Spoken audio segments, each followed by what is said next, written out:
and offers a new look into the mind of a wolf.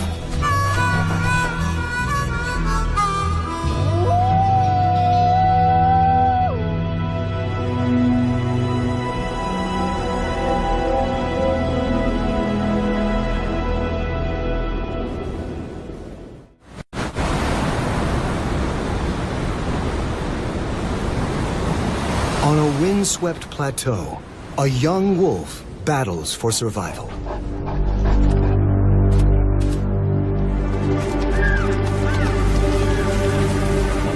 He is Black Wolf, a 2-year-old loner who recently broke from his pack.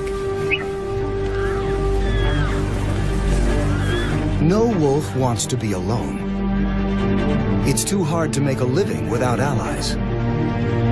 But Black Wolf is willing to take the risk for a higher status, a better territory, and a chance to breed. The urge to be with his own kind drives him onward, until he stands before a new valley ruled by a mighty pack. Their presence draws him closer, but this is dangerous ground. Here, conflict is a way of life.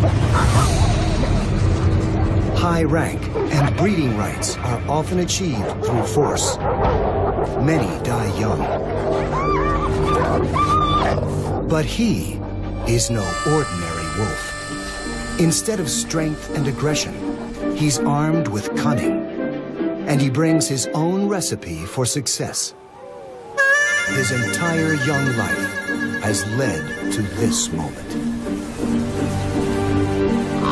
It all began 2 years earlier and many kilometers away in Yellowstone's thermal caldera.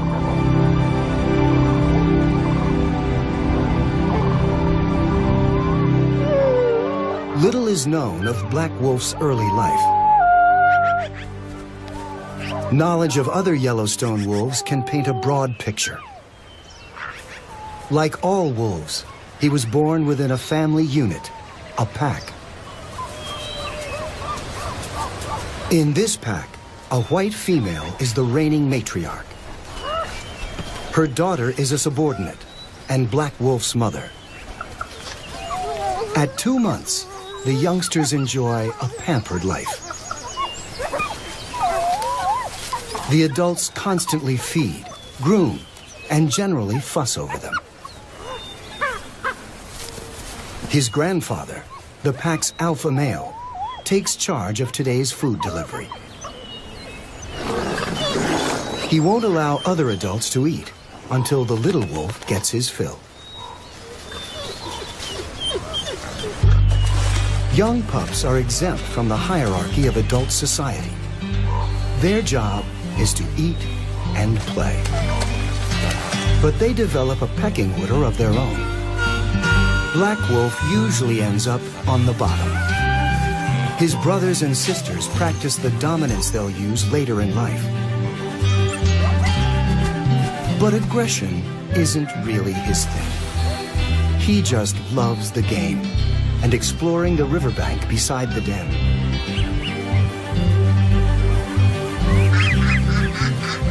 Right now, this is his entire world.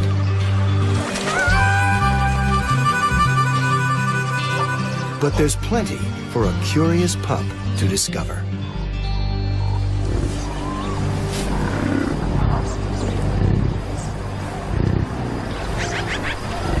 Beyond the safety of the den, Yellowstone is a more dangerous place.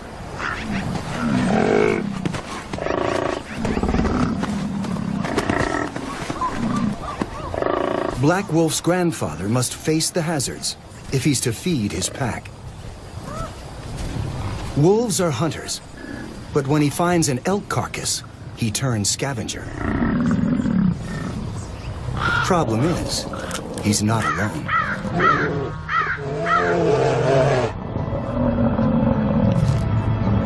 The ready meal attracts a mother grizzly bear.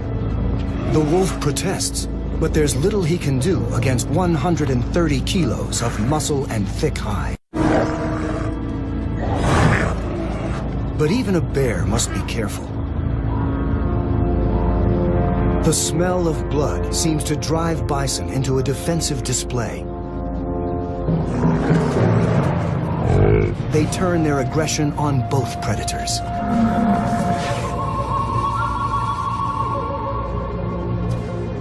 Finally, the grizzly has had enough.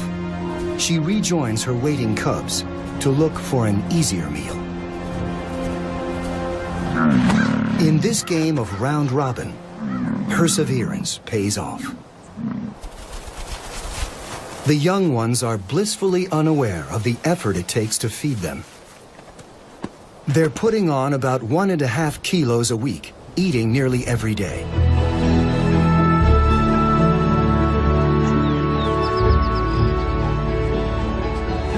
By mid-October, Black Wolf tops 20 kilograms. He and his brothers and sisters are nearly full-grown and able to keep pace with the adults. Now he can begin a critical stage in his education. His first lesson in hunting.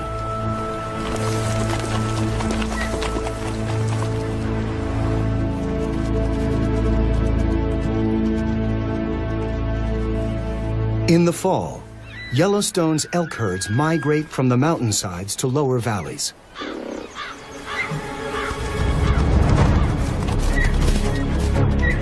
The wolves know where to find them. The alpha male leads the charge, and the other adults synchronize their attack. A few steps behind, the youngsters watch and learn.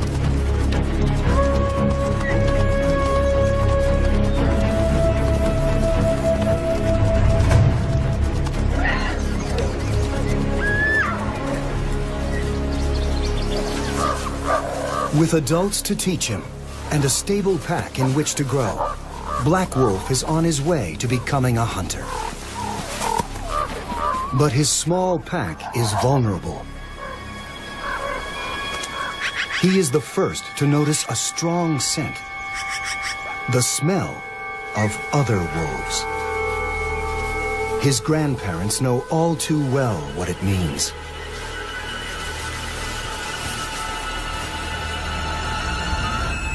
Invaders.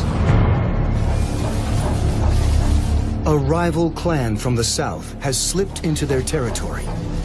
They're a large pack of tough bison hunters, and they're looking to grab this land by intimidation or by force.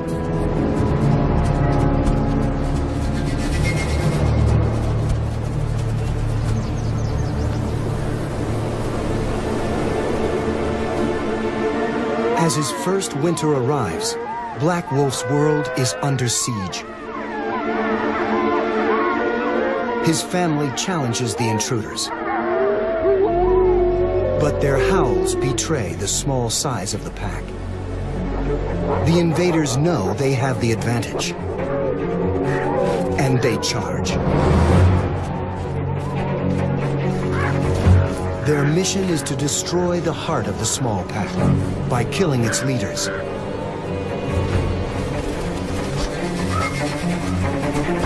Black Wolf's grandfather, the alpha male, is their first target.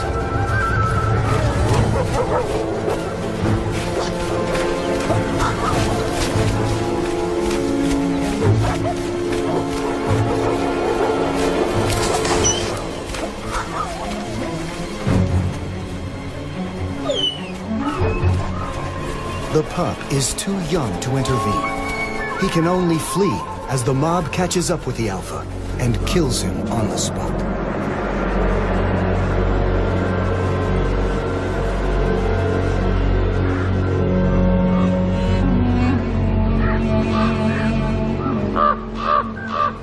The family's one hope is escape. Black Wolf's mother gathers the young ones and leads them over a ridge to safety. They wait for grandmother, the matriarch, to catch up. But she, too, will not be coming. The white female fought to guard her homeland and protect her family. She is mortally wounded, and stays in her territory to the end.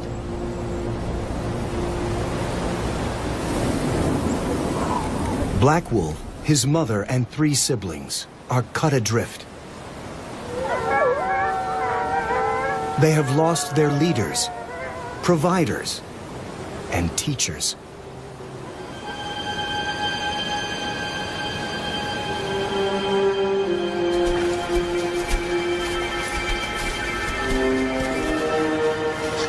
His mother cannot hunt and care for all the young on her own. Wolves routinely go several days without food. After 2 weeks, the pangs of hunger grow more intense.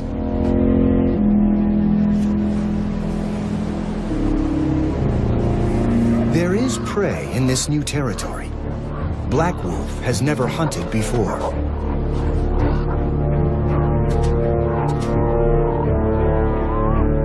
If there's a time to step up, it's now.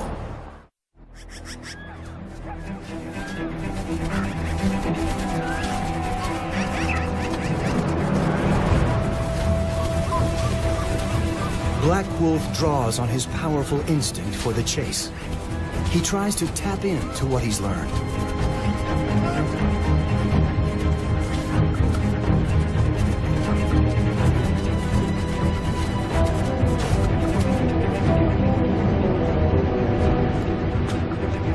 But the prey seems to sense his inexperience.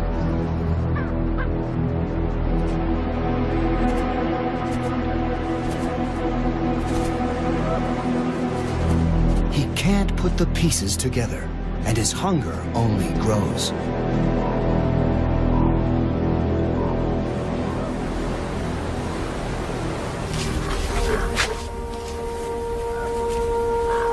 At every turn, the quest for food is a failure.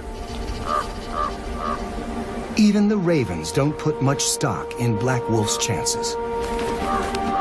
They often follow wolves on a hunt, looking for scraps. Rarely do they return the favor. But a gathering of birds nearby catches his eye, and his nose guides him to the strong scent of carrion. An old elk has died. Yellowstone's harsh winter has taken one life and saved another.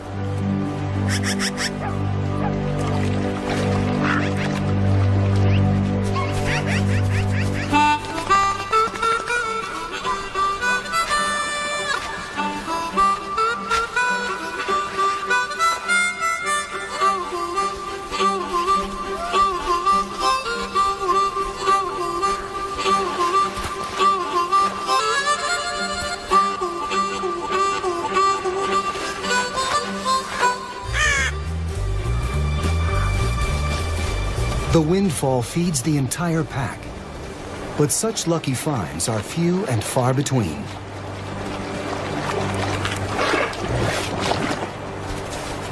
To survive, they need to hunt, and to hunt, Black Wolf needs more training. What he really needs is a father figure.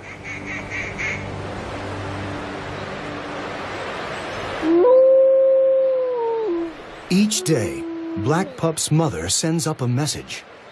She is in estrus, and her need to mate is nearly as strong as her will to survive. Her howls identify her as an available female. They read like a beacon to any solitary male. But no one answers her call.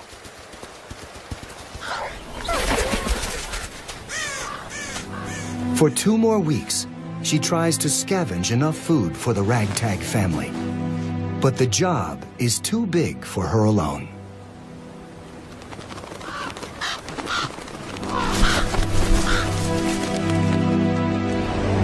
Winter blows icier than ever, taking a toll on all who dwell in Yellowstone. Until one January morning, a distant sound drifts in on the cold air.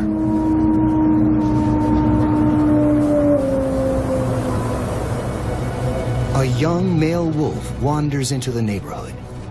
He's a disperser, a wolf out on his own, searching for a mate. The young mother eagerly responds.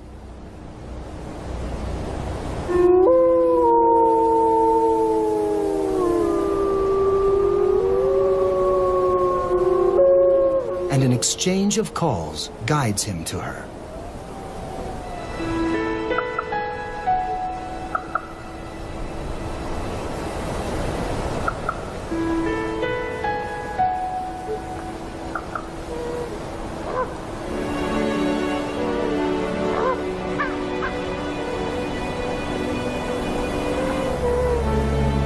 And a brand new wolf pack forms in Yellowstone.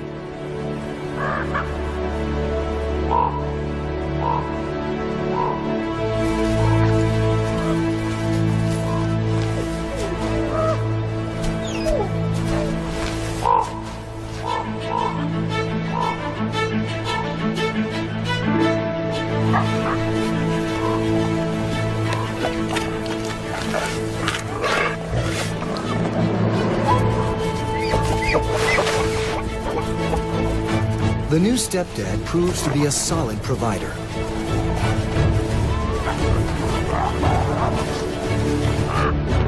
The pack is safe from starvation.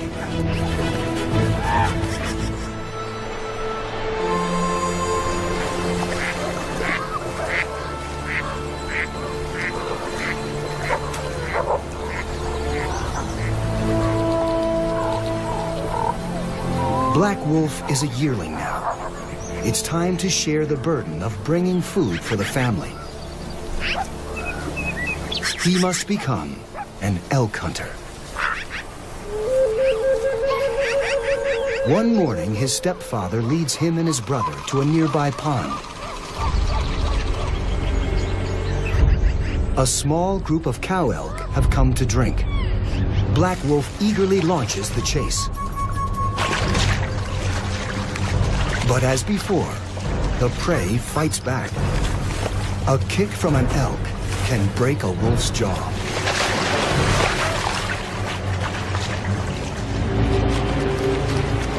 But now, his stepfather is by his side. The yearling rallies, and together they charge back. Where one wolf fails, two succeed.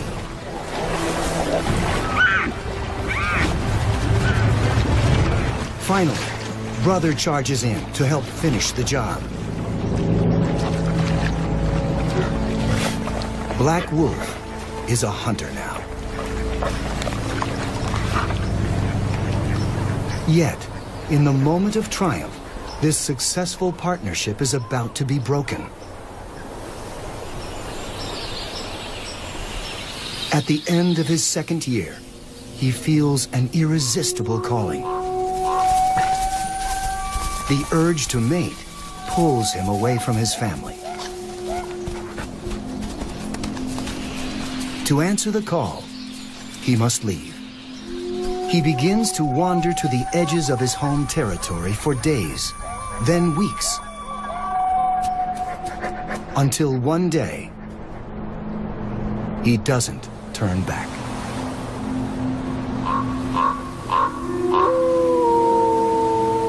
He steps into the unknown as a lone wolf.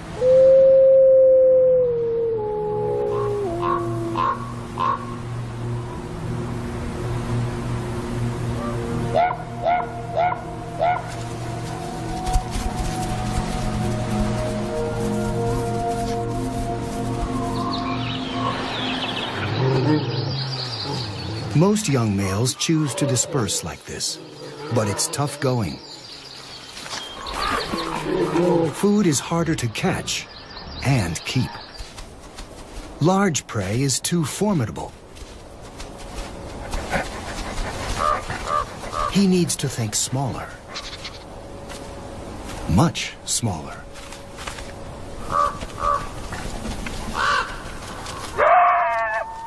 Thieves dog his every step.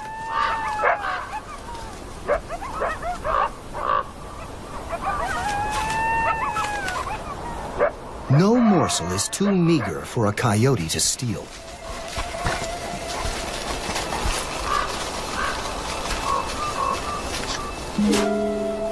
But they underestimate his determination. They can hassle and taunt, but they can't shake his focus.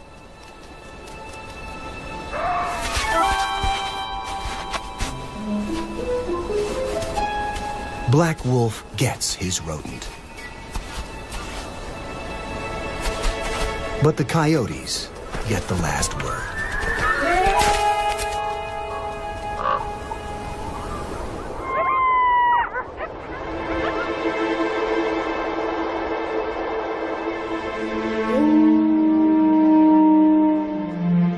He endures this vagabond life for one reason: find a mate and end the solitude.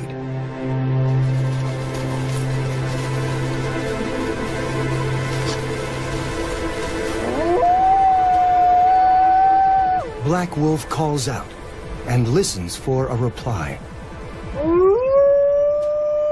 There's something in the distance, a sound, but not a wolf. Something strange and frightening and getting closer.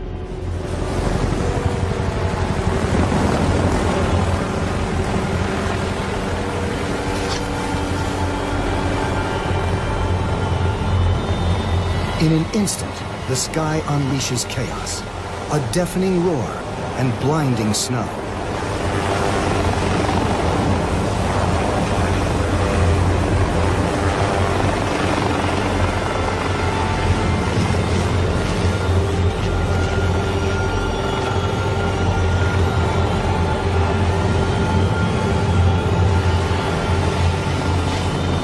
Then, a sharp sting, and he slips into darkness.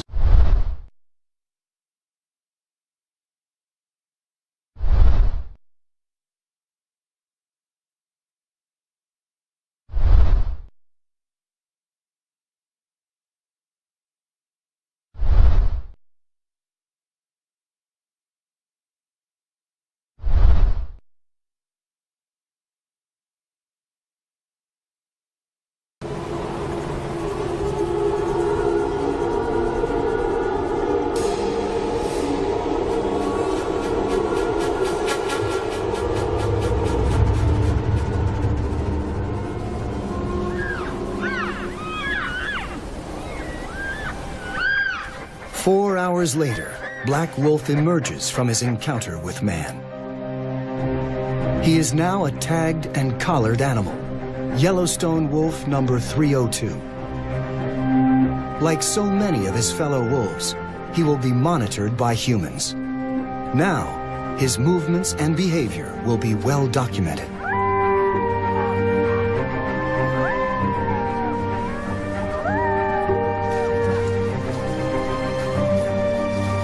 The ordeal does not deter him long. He pushes north until he stands before a broad valley. The place seems tailor-made for wolves to live well.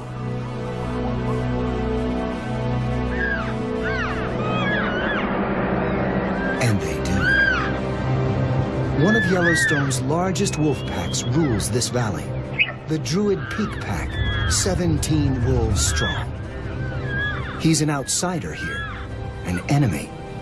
Strolling into their territory is asking to be attacked.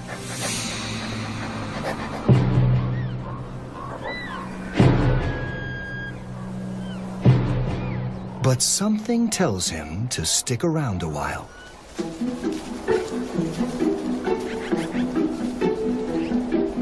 A pretty face can have that effect. She's one of the young Druid females, and her demeanor seems friendly.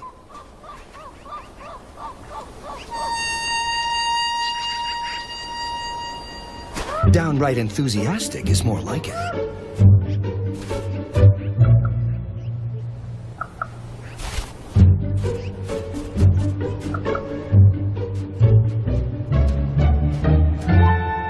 For him, it's a tug of war between attraction and fear. There's good reason to be wary. Her father is the druid leader, a powerful alpha male called 21. Black Wolf tries to play it subtle. If only she'd stop bouncing around. Too late. Alpha males kill intruders like him.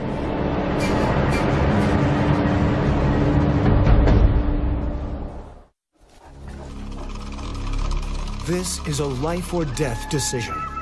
Black Wolf must either run for his life or turn and face his attacker in a head-on challenge.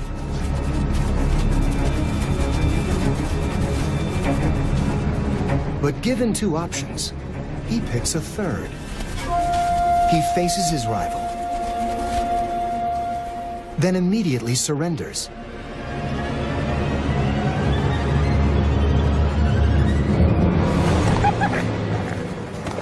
The charm offensive fails. Now he's in trouble. In his panic, he runs straight for the park road. A bad idea. More than a dozen Yellowstone wolves have died in traffic. Most won't go near it. But that is his saving grace. The road is like a force field. It stops the attacker in his tracks.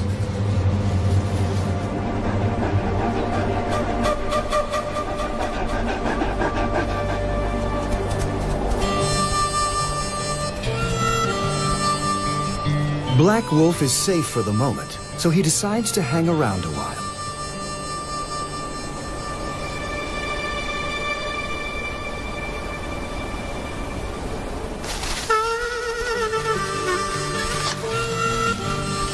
He flits about the pack, serenading the alpha's charcoal gray daughter, and every other female within earshot. When 21 catches him, he runs back to the road. This behavior is hardly typical of a male wolf. Challengers like him usually fight for dominance or move on. But there's a method to Black Wolf's madness that could indicate a clever breeding strategy. The Druid pack has many females, but 21, the Druid alpha, can't mate with them because they're his relatives, mostly daughters.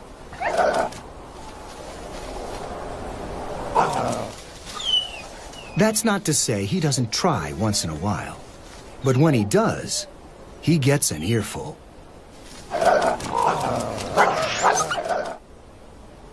It's how wolves avoid inbreeding.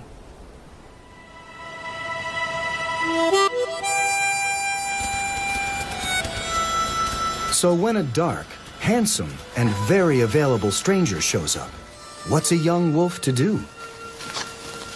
For the rest of 2003, Black Wolf blossoms into his new role as Casanova, wooing females from his base of operations on the park road.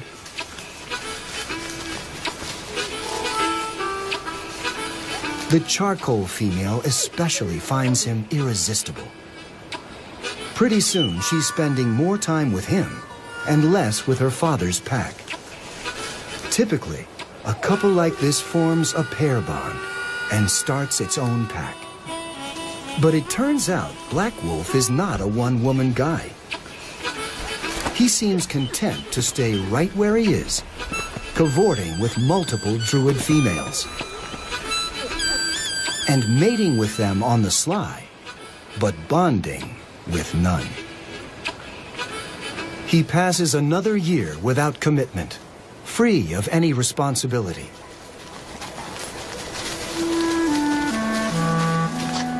Eventually, such behavior has consequences. In 2003, Black Wolf becomes a father. On spring days, when the coast is clear, he sneaks into the Druid den to visit his pups. He's pulling off a unique balancing act. He's not a pack member, But he's not really an outsider either.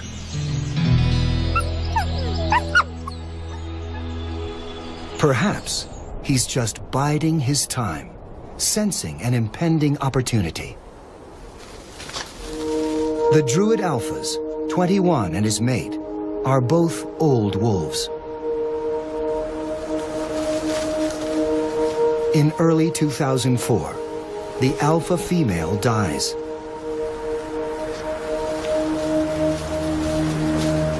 A few months later, 21 himself climbs a high ridgeline and disappears.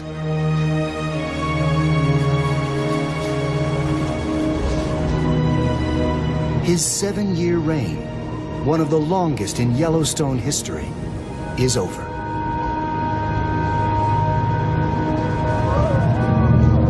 The loss leaves the Druids reeling and desperate for a leader.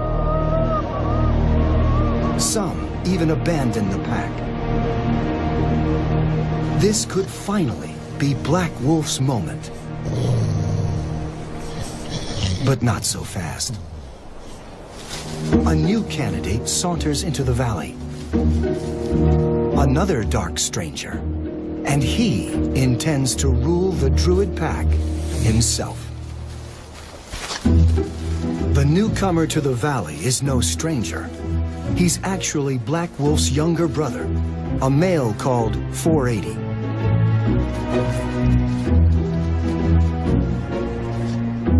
Black Wolf seems like a shoo-in for the alpha spot. But he's made a habit of doing the opposite of what's expected. He puts up no challenge and lets his brother 480 take over as alpha.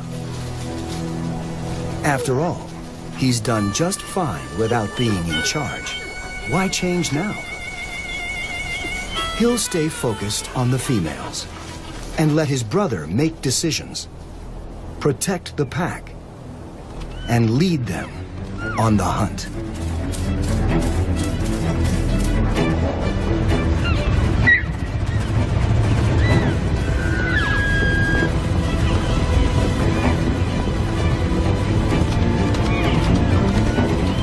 With 480 in charge, the Druid Peak pack begins to recover.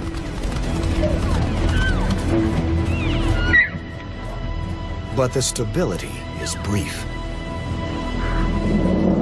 Without warning, an army pours into the valley. A surprise attack. A new enemy from the north has been steadily growing in numbers. Now, it's one of Yellowstone's biggest and most aggressive packs. They want to expand their territory by conquering the Druids.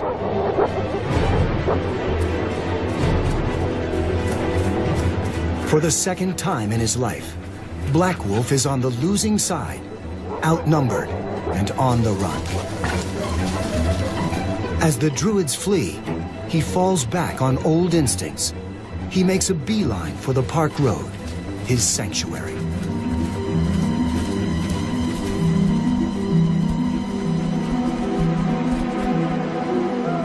Behind him, the victorious Northern Pack celebrates its conquest. The Valley of the Druids is theirs.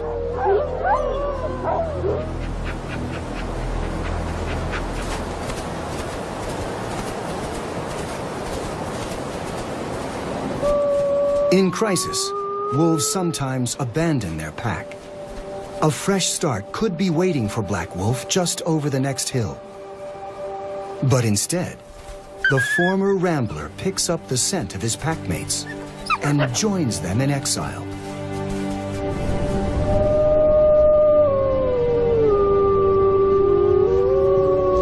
It is a bleak time. Disease sweeps through Yellowstone. In 2005, no Druid pups survive. Under the strain, the pack fragments. The once mighty Druid clan dwindles to just 4 wolves. Black Wolf, the Alpha 480, and 2 females. Together, the 4 wolves survive to greet another spring.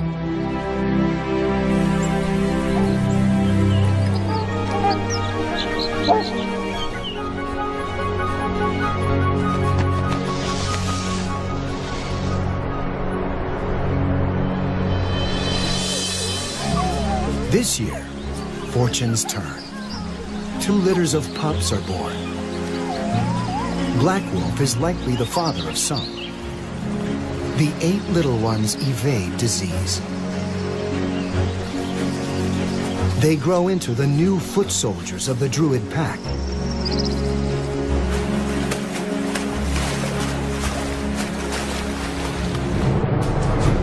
After 2 years in exile, the Druids are eager to take back what is theirs. Now, they are an army 12 wolves strong. Near the end of 2006, they launch their counterattack. They catch some of the northern pack by surprise as they feed on a kill.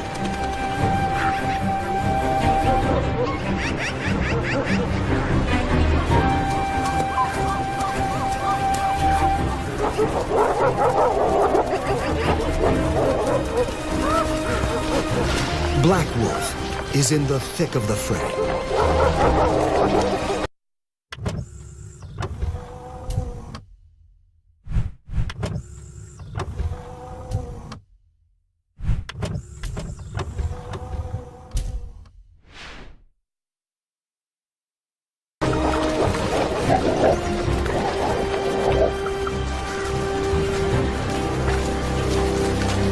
By day's end, the richest hunting grounds in Yellowstone belong to the Druids once again.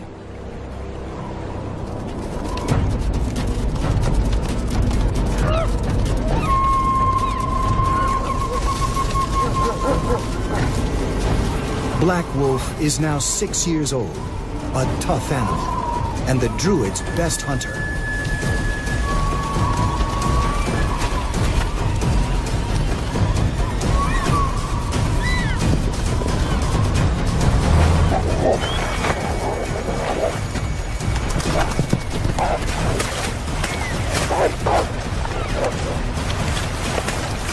He scores kill after kill for his pack.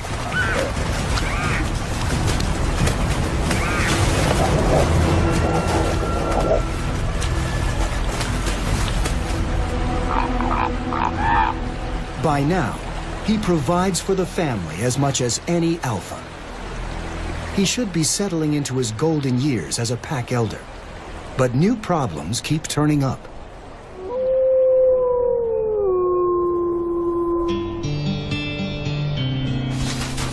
On the fringes of Druid territory, history is repeating itself with a twist. A young crooner has appeared.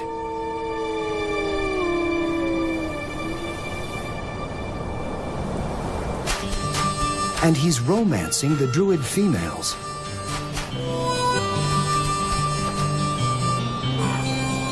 It's the alpha's job to kick out intruders.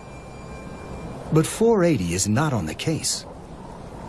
He doesn't seem to care what his daughters get up to.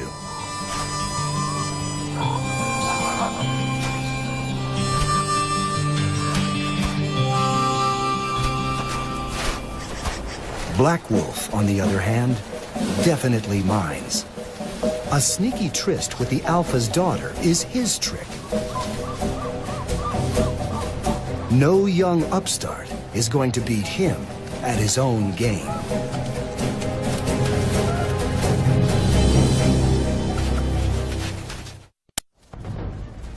Black Wolf brings all his power to bear on the intruder. He's built like a tank. But the spry Don Juan is a slippery opponent, running circles around his aging rival.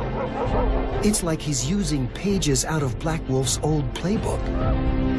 Clearly, other males can pull off the Casanova strategy as well as he can.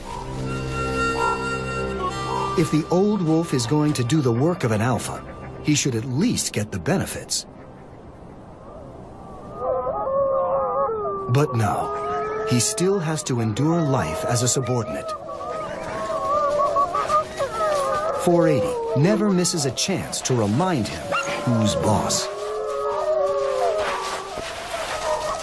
It could be that Black Wolf has finally outgrown the Druids.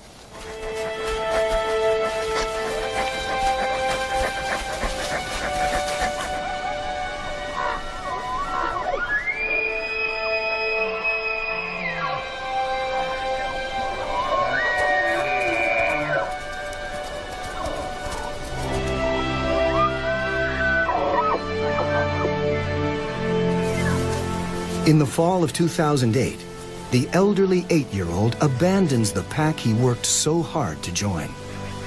It's a bold move that's usually reserved for wolves a quarter his age, journeying into a new territory, looking for a mate.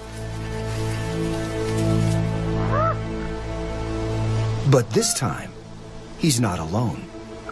He actually tags along with 5 dispersing young males. His bachelor gang heads west, roaming boldly through territory claimed by other packs. Until they come to a high range called the Blacktail Plateau. The land is free, with no resident pack. There is plentiful game here. And above all, a female wolf with 2 young companions. With 7 youngsters hanging around, the 2 adults court and forge a pair bond. Almost by default, Black Wolf becomes the alpha male of his own pack at last.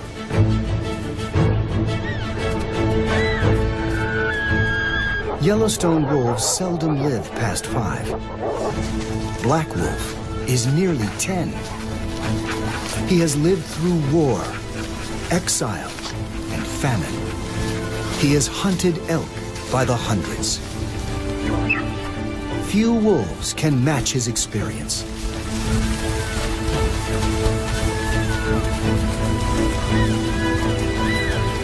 The younger ones may be faster and better at the chase. The old wolf arrives late to the scene, but he still has the muscle to deal a finishing blow to a bull elk.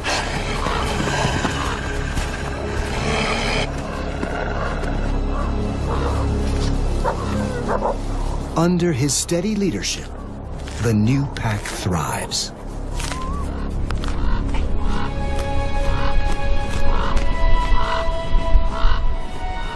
After years shirking responsibility and breaking rules, Black Wolf now keeps order within his pack. And after years as an opportunist who perfected the art of mating on the sly, now he enforces his sole right to breed. It has been a long journey from renegade to alpha. In early October 2009, he sets out to patrol his territory. He never returns.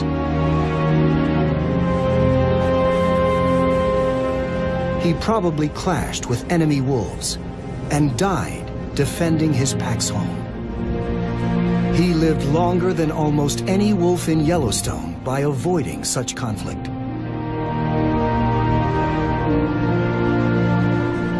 He likely sired more offspring than any other male, nearly all of them in secret.